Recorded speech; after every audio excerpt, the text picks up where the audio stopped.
দর্শক আসসালামু আলাইকুম। বিভিন্ন সময় তো বিভিন্ন ধরনের ভিডিও দিয়ে থাকি, অনেক সময় অনেক তথ্যমূলক ভিডিও দিয়েছি।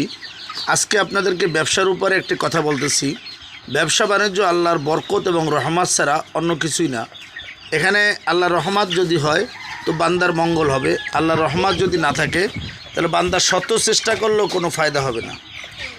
আমার এই বর্তমান যে মুরগিগুলো দেখতেছেন, এগুলান আমাদের এক দিনী ভাই নারায়ণগঞ্জ থেকে পাঠাইছিল।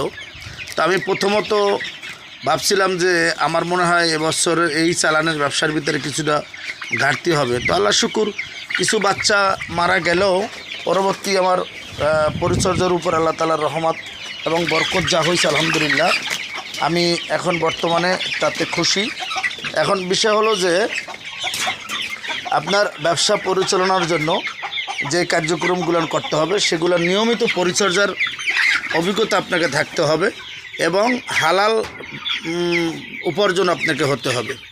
এখন আপনাদেরকে আমি স্থানীয়ভাবে যে কথাটা বলতে চাচ্ছি, আমরা সকলেই ছোট ছোট খামারিরা যারা স্থানীয়ভাবে ব্যবসা করি তারা মূলত ক্ষতিগ্রস্ত হই স্থানীয় দোকানদারদের কারণে। কারণ অনেক ব্যবসায়ী আছে যারা খামারিদের কাছ থেকে মাল নেয় কিন্তু টাকা ঠিক মতন পরিশোধ করে না।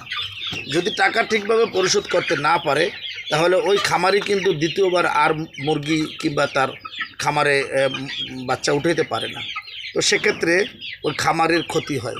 তো যাই হোক, আপনারা যারা যে যেখান থেকে ব্যবসা করেন প্রথমত পরিচর্যার পরিপূর্ণ অভিজ্ঞতা নিয়ে রাখবেন। দ্বিতীয়ত হলো আপনার ব্যবসা প্রতিষ্ঠানের অর্থ কিভাবে আপনি লেনদেন করবেন সেই সচেতনতাও আপনাকে রাখতে হবে। ভালো থাকবেন সবাই। আসসালামু আলাইকুম।